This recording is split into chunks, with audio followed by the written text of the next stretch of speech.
As World War II slowly drew to an end, a sardonic joke was doing the rounds of the German army. Soldiers were saying to one another, "Enjoy the war, because peace will be hell."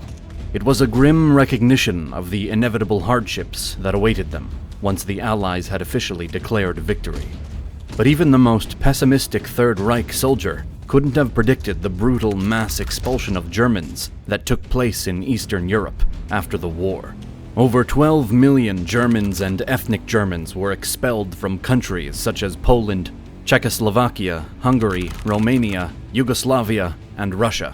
Millions of these refugees either died, were executed, or were sent to forced labor camps throughout Eastern Europe and Russia. In fact, for any Germans not living in rural West Germany, it was the beginning of a savage period of so-called peace. There were several factors behind the mass expulsion. Many Eastern Europeans who'd been subjected to cruelties at the hand of the Nazis wanted to make the Germans pay. It didn't matter if there were many Germans in Eastern Europe who'd had nothing to do with the Nazis. Another factor was geopolitical.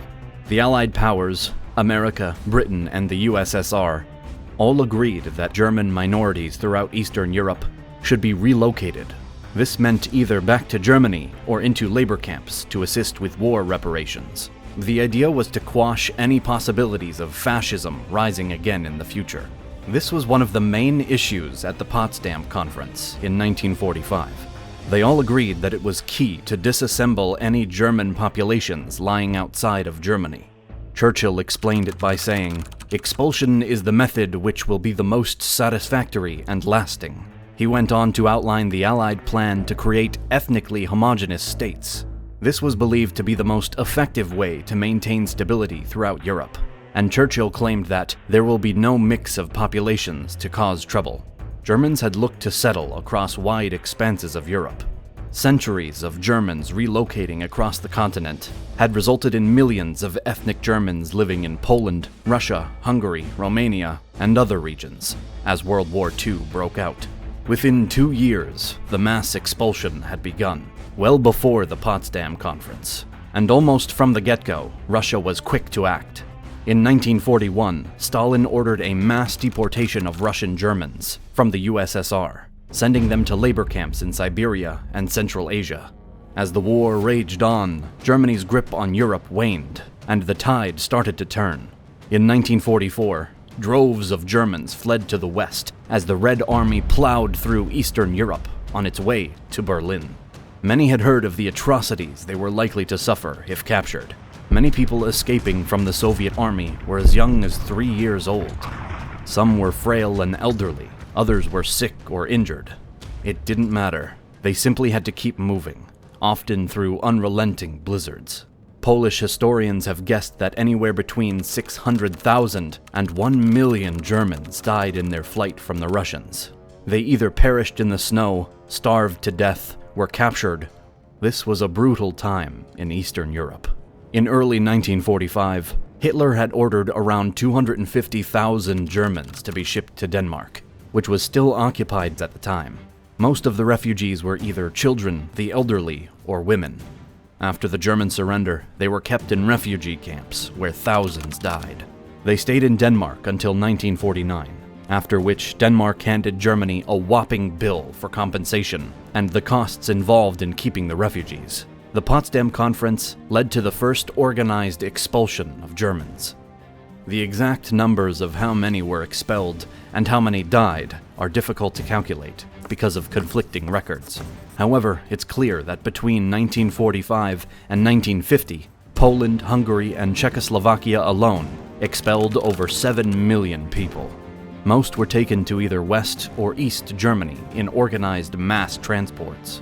Although it may not have seemed so at the time, the Germans expelled to West Germany were the lucky ones. Initially, the country was in ruins, with a mammoth war reparations bill. However, West Germany would soon rebuild and grow to become one of Europe's most advanced countries.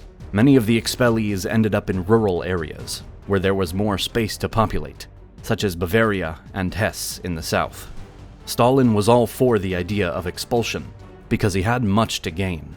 He knew that it would create friction with Germany and the Eastern nations that had expelled the Germans. These nations, such as Poland, Hungary, and Czechoslovakia, would then need Soviet protection. Communism was already making strong inroads into these countries, with many Eastern Europeans rejoicing at being suddenly awarded acres of fertile land on which to settle. Stalin so much as wanted to expel all people of German descent who lived east of the Oder River in Central Europe. This included any ethnic Germans who lived in what had now become Soviet territories. Poland had one of the largest ethnic German populations and began to expel them in early 1945. Approximately 4.5 million Germans were in Polish territory in mid-1945. By 1950, 3 million had been expelled to Germany, and another million had opted to stay as naturalized Polish citizens. Today's Czech Republic was another region with a large German population. In early 1945, there were an estimated 4.5 million German civilians living in what was then Czechoslovakia. From mid-1945, the majority of these Germans had been expelled. 2 million were sent to West Germany, and over 1 million were expelled to what would become East Germany. Another 250,000 were allowed to stay, but under strict conditions. German men married to Czech women were expelled, but German women who had married Czech men could stay. Any Germans regarded as economically useful were allowed to stay and put to work, either as engineers, craftsmen, or laborers. At the start of World War II, there were almost 800,000 ethnic Germans living in Romania. This changed quickly.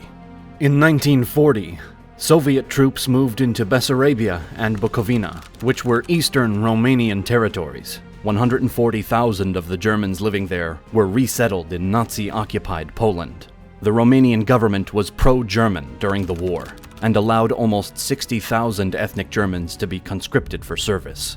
However, like many other regions, when the Soviet troops began advancing westwards, many Germans upped and left.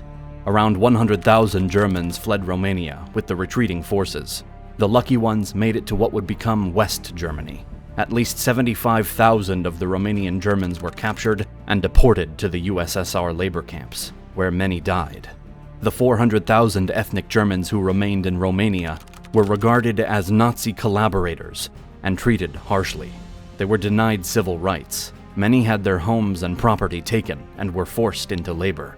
Again, the numbers are difficult to ascertain, but at least 100,000 of these Germans are unaccounted for and are presumed to have died or escaped. In 1948, Romania began to assimilate the ethnic Germans as a minority group. They were allowed to live in Romania and avoided being expelled. Hungary had over 450,000 German speakers in 1945. Of these, 300,000 had identified as German nationals during the war. Even though Hungary had been a German ally during World War II, the government followed the Potsdam Orders and began expelling German nationals. Expulsion would free up a lot of land, which the Hungarian government was keen to redistribute to Hungarian citizens. The Germans who had married Hungarian nationals were allowed to stay. The others were sent packing. Any Germans with desirable skills such as miners and engineers were also given permission to remain. 180,000 were relocated to West Germany, 40,000 to East Germany, and almost 100,000 went to Austria. Similarly, in Yugoslavia, there was a strong feeling of retribution toward the German citizens. There had been 500,000 ethnic Germans in Yugoslavia before the war, but at least 300,000 fled for Germany in the final months of the conflict. The remaining 200,000 Germans were severely persecuted for the atrocities inflicted by the Nazis during the war. It mattered little whether these Germans had been collaborators or not. Anyone with ethnic ties to Germany felt the brunt of the Yugoslavs. Almost 10,000 were killed. Houses and possessions were taken, and thousands of Germans were sent to the dreaded labor camps. It's guessed that close to 50,000 Germans died in the Yugoslav labor camps alone. Guards either refused to feed prisoners, denied them medical aid, or simply executed others. This was very much the pattern across all of the expulsions. Extreme resentment and anger that gave way to endless acts of violence. Many of the expelled Germans looked beyond Europe. Between 1945 and the early 1950s, over 1 million made their way to the US. Another 270,000 went to Canada, while the others made their way to Australia, South America, and even Palestine. The expulsions of Germans from Eastern Europe created mass societal upheavals. Huge demands were placed on the new areas of settlement, with the refugees having to be housed, fed, and assimilated. Exactly how many people died during the expulsions will never be known, but historians have guessed it could have been well over 2 million people. The German relocation is also a reminder that even when fighting comes to an end, the process of peace and reconciliation can be a long and painful one.